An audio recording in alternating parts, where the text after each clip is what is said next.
Hi guys, I am Rohit Sharma and welcome to my channel in Live with Rohit. So guys, today we are going to cover very interesting topic, very important topic which is close to my heart also. So guys, today's topic is things should be considered while buying a flat. So guys, जैसा कि हम सब जानते हैं, घर सिर्फ एक घर नहीं होता, हमारे जीवन के सबसे बड़े सपने में से एक होता है, करेक्ट? जिसमें हम कई सालों तक सेविंग्स करते हैं, लोन भी लेते हैं। इन शॉर्ट अगर मैं बोलूं तो हमारे जीवन का सारा इन्वेस्टमेंट हम उसके अंदर इन्वेस्ट कर देते हैं just to fulfil our dreams. Okay, so guys, हमें घर लेते वक्त बहुत सावधानियां बरतनी चाहिए जिससे हमें बाद में कोई रिग्रेट ना हो। ओके, सो इस वीडियो में मैं आपको कई बहुत इंपॉर्टेंट पॉइंट्स बताऊंगा, तो शुरू करें।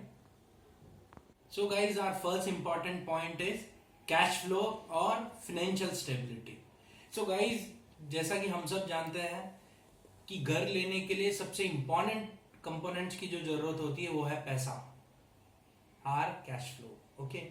So guys, I would advise you कि घर लेने से पहले अपने कैश फ्लो को ध्यान में रखना बहुत जरूरी है। ये हमें हेल्प करता है एक बजट डिसाइड करने में गाइज। जैसे अगर मैं एक एग्जांपल के साथ समझाना चाहूँ तो लेट्स से किसी फैमिली में हस्बैंड वाइफ की इनकम 1 लाख रुपए है एंड उनके हाउस होल्ड एक्सपेंसेस और अदर एक्सपेंसेस की बात करें, all put together is 40,000 rupees.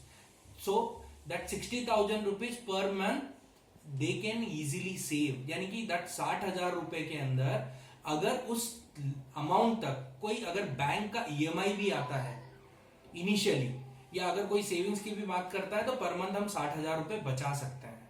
सो ये बहुत बहुत बहुत इंपॉर्टेंट पॉइंट है गाइस, इसको आप प्लीज कंसीडर करिएगा। So guys, our second important point is budget.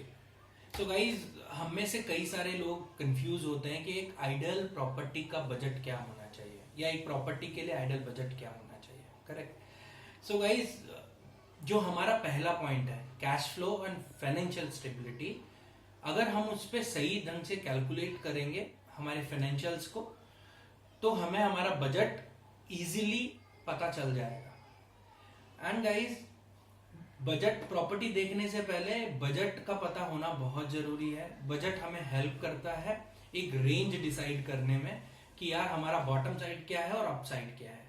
तो इसके बीच में ही, उसी रेंज में हमें प्रॉपर्टी देखनी चाहिए, या नहीं तो अननेसेसरी क्या होगा गाइस कि हम लोग हर प्रॉपर्टी एक्सप्लोर करेंगे और कुछ प्रॉपर्टी हमारे बजट में होगी, कुछ प्रॉपर्टी हमारे बजट में नहीं होगी। So guys, our second important point budget, उस पे आप प्लीज वर्कआउट करिए। तो our third important point which is size of the flat. So guys, size of the flat is very important. जब आपको पता है कि आपका फाइनेंशियल स्टेबिलिटी क्या है, फाइनेंस कितना है, दूसरा आपने बजट डिसाइड कर दिया, third is the size of the flat. So size of the flat जो है वो हमें हमारे नीड के अनुसार पता होना चाहिए कि हमारी नीड क्या है, उसके अनुसार हमें size of the flat decide करना चाहिए। जैसे कुछ लोग कंफ्यूज होते हैं कि 2 BHK लें, 2.5 BHK लें या 3 BHK लें। So instead of going any random numbers, आप डिसाइड करिएगा कि आपको कितने बेडरूम चाहिए, बैल्कनी कितनी होनी चाहिए, किचन का लेआउट क्या चाहिए, कितने स्क्वायर फीट का मास्टर बेडरूम चाहिए। So size of the flat is very important. So guys, our fourth important point is location and infra. किसी भी प्रॉपर्टी को फाइनल करने से पहले उसकी लोकेशन जानना बहुत जरूरी है। लोकेशन जब मैं बोल रहा हूँ मीन्स वो कहाँ लोकेटेड है वो नहीं, उसके आसपास का सोसाइटी कैसा है, वहां से कनेक्टिविटी कितना है। लेट्स से अगर वहां से रेलवे स्टेशन की बात करूं तो कितना दूर है, बस स्टैंड कहाँ पे है, एयरपोर्ट कितना दूर है, तो बच्चों के लिए स्कूल्स है कि नहीं है, हॉस्पिटल्स है कि नहीं है, शॉपिंग कॉम्प्लेक्स है कि नहीं है, या उस एरिया में मॉल्स कितने हैं। सो लोकेशंस में ये सारी चीजें हमें आइडेंटिफाई करना जरूरी है। साथ के साथ वहां पे कोई मेट्रो का अपकमिंग प्रोजेक्ट, कोई फ्लाईओवर्स या ट्रैफिक्स का कोई प्रॉब्लम तो नहीं लग है वहां पे। सो ये सारी चीजें हमें इस पॉइंट में कंसीडर करनी चाहिए एक आइडियल प्रॉपर्टी को फाइनल करने से पहले। तो आवर फिफ्थ इंपॉर्टेंट पॉइंट है builder and project. So friends, एक अच्छे डेवलपर के साथ एक अच्छी स्कीम्स में इन्वेस्ट करना बहुत जरूरी है फ्रेंड्स। मैंने कई सारे ऐसे इंसिडेंट देखे हैं जहाँ पे प्रोजेक्ट्स अच्छे हैं पर डेवलपर अच्छा नहीं है, उस केस में कैसा होता है कि जो बेसिक कमिटमेंट्स आपस में होते हैं, लाइक एम्यूनिटीज को लेकर या फिर बिल्डिंग मटेरियल्स को लेकर या सबसे इंपॉर्टेंट डेट ऑफ पोजीशन को लेकर, वो टाइमली फुलफिल नहीं होता है। तो फ्रेंड्स, एक अच्छी प्रॉपर्टी, आइडियल प्रॉपर्टी बाय करने से पहले डेवलपर के बारे में जानकारी रखना बहुत जरूरी है। एक अच्छे डेवलपर के साथ ही हम लोग स्कीम में इन्वेस्ट करना चाहिए, ताकि थ्रू आउट टेन्योर हमें किसी भी प्रॉब्लम को सामना करने की जरूरत ना पड़े। दूसरा सबसे बड़ा इंपॉर्टेंट है प्रोजेक्ट्स। एक अच्छा डेवलपर देख लिया, हमारी लोकेशन के अनुसार कौन कौन से अच्छे प्रोजेक्ट्स उसमें आ रहे हैं, वो जानकारी रखना भी बहुत जरूरी है। और वो प्रोजेक्ट्स हमारी नीड को कितना फुलफिल कर रहे हैं, वो भी जानकारी रखना बहुत जरूरी है। ऐसा नहीं है कि कोई एक अच्छा प्रोजेक्ट है अच्छे डेवलपर के साथ, बट वो हमारी नीड्स के साथ फुलफिलमेंट नहीं करता। सो ये दोनों चीजों को हम लोगों को बैलेंस आउट करके ही कंसिडर करना चाहिए। So guys, our 6 important point is property, legal clearance and RERA.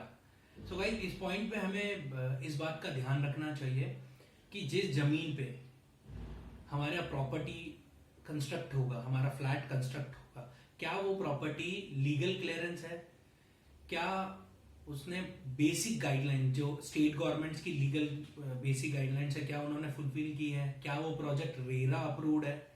ये बात का ध्यान रखना बहुत इंपॉर्टेंट है guys. So guys, our 7th important point है डेट ऑफ पोजीशन। फ्लैट लेने से पहले डेट ऑफ पोजीशन जानना बहुत इंपॉर्टेंट है, and please make sure of it जो डेट ऑफ पोजीशन हमें बिल्डर ने कमिट की है वो सेम डेट ऑफ पोजीशन हमारे प्रोजेक्ट के डॉक्यूमेंट पे मेंशन हो, जिससे बाद में कोई कॉन्फ्लिक्ट ना हो। And our last important point is loan.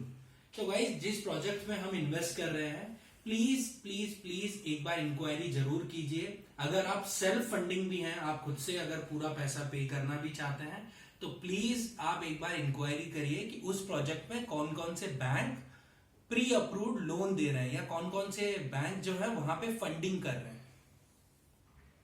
So guys, loan के टॉपिक में इस वीडियो में मैं इतना ही बताना चाहूंगा, बिकॉज बहुत जल्द मैं एक सेपरेट वीडियो अपलोड करूंगा जो लोन रिलेटेड सारे के सारे जो हमारे एफएक्यूज हैं उसको क्लियर करेगी कि लोन कैसे लेना चाहिए या लोन एलिजिबिलिटी कैसे कैलकुलेट करें, रेट ऑफ इंटरेस्ट क्या है, कौन कौन सी अच्छी स्कीम चल रही है, पीएमवाई का क्या स्कोप्स है। तो ये सारी चीजों के लिए मैं एक सेपरेटली एक वीडियो अपलोड करने वाला हूँ बहुत जल्दी। सो प्लीज, अगर आपके पास कोई डाउट है या कोई सवाल है जो आप मुझसे पूछना चाहते हैं, तो काइंडली कमेंट बॉक्स में लिखिएगा। So guys, I hope you like this video, and अगर आपको मेरा वीडियो पसंद आया है तो प्लीज इसे लाइक करें, कमेंट करें एंड शेयर करें, and please subscribe to my channel and hit the bell icon.